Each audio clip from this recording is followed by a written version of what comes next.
हैं आप सब खैरियत से होंगे। आज जो मैं वीडियो बना रही हूँ ये कुछ डिफरेंट है।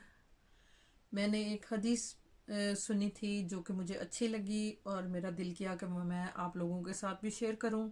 अगर आपको पसंद आएगी तो सदका जारिया समझकर आप भी आगे शेयर कीजिएगा। तो चलते हैं फिर उस हदीस की तरफ कि एक शख्स हजूर पाक सल्लल्लाहु अलैहि वसल्लम की खिदमत में हाजिर हुआ और कहा कि फ़लाँ शख्स मुझसे नफ़रत करता है।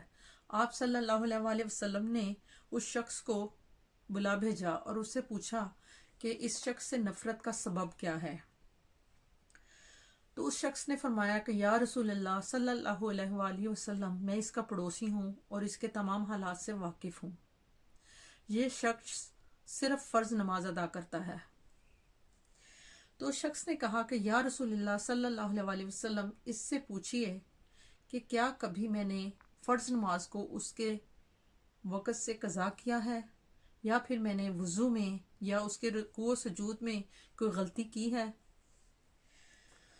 तो हुज़ूर पाक सल्लल्लाहु अलैहि वसल्लम ने उस शख्स से पूछा तो उसने कहा या रसूलल्लाह, नहीं, मैंने इसको गलती करते हुए नहीं देखा। लेकिन इसके बावजूद उस शख्स ने फिर बोला और कहा कि या रसूलल्लाह सल्लल्लाहु अलैहि वसल्लम, मैंने इस शख्स को रमज़ान के अलावा कभी रोज़े रखते हुए नहीं देखा। इस महीने में तो हर नेक-ओ-बद रोज़े रख लेता है। तो उस आदमी ने कहा या रसूलल्लाह सल्लल्लाहु अलैहि वसल्लम, इस शख्स से पूछें क्या इसने मुझे कभी भी इस महीने में रोज़े का नागा करते हुए देखा है या फिर रोज़े का हक अदा करने में कोई कमी करते हुए या कोताही करते हुए देखा है।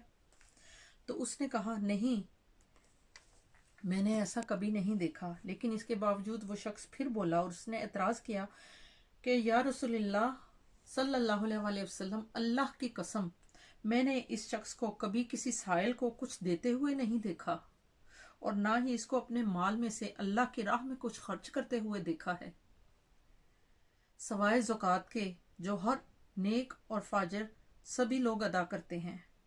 इस शख्स ने अर्ज़ किया या रसूलल्लाह सल्लल्लाहु अलैहि वसल्लम, इससे पूछें कि क्या मैंने कभी ज़कात का माल छुपाया है या इसको तलब करने वाले को कम अदा किया है। तो उसने जवाब दिया नहीं या रसूलल्लाह, इसने कभी ज़कात का माल नहीं छुपाया और ना ही उसमें कोई कमी बेशी की है। तो आप सल्लल्लाहु अलैहि वसल्लम ने उस शख्स से कहा कि तुम यहाँ से उठ जाओ, शायद ये शख्स तुमसे ज़्यादा बेहतर है। इसका मफहूम ये है, इस हदीस से हमें सबक ये मिलता है कि हम किसी को बिला वजह अपने से कमतर ना समझें या किसी से बिला वजह की नफ़रत ना रखें कि जिसको हम बुरा समझ रहे हैं या कमतर समझ रहे हैं या जिससे नफ़रत कर रहे हैं वो हम नहीं। रब जानता है कि वो अपने नबी और अपने अल्लाह के कितना ज़्यादा नज़दीक है। हो सकता है वो हमसे कहीं दर्जे बेहतर हो। तो इसका सबक ये है कि एक दूसरे से नफ़रत करने की बजाय एक दूसरे के साथ प्यार मोहब्बत से रहें, एक दूसरे को नीचा दिखाने की कोशिश ना करें। तो उम्मीद है आपको ये वीडियो पसंद आई होगी, ये हदीस पसंद आई होगी। अगर इसमें किसी अल्फाज में बयान करने में थोड़ी कमी बेशी होगी हो तो उसको नज़रअंदाज कीजिएगा और इसका जो मफहूम है उसको समझने की कोशिश कीजिएगा। और अगर आपको पसंद आती है तो इसको सदका जारिया समझकर आगे एक दूसरे के साथ शेयर कीजिएगा। चलें, अब फिर इजाज़त दीजिए। नेक्स्ट टाइम आप लोगों की खिदमत में हाजिर होंगी एक नई वीडियो के साथ। तब तक के लिए अल्लाह हाफिज़।